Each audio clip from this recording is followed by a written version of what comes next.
บัดนี้นะโมจบสามทวน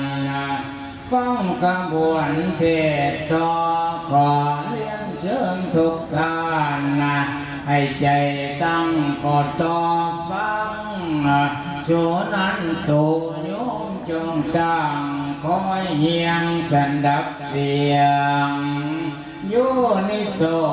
ติตองเหตุผลได้หาคนมาโตตายแล้วหวังพรมาหูโค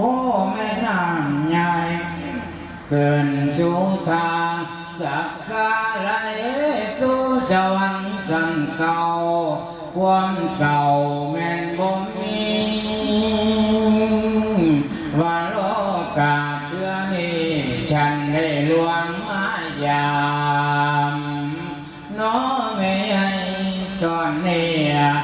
บ่ต้องถามว่ามาหยังกูสุขคนก็คงหัวแถวเฮานี้บ่มาดูบ่มาหาวสองสามเท้านั้นอย่างเก่งเธอกันเองโลดเดือยัดจงเกิดและเขินคอยนี่เราไม่ย้ายที่เพิ่นเดิน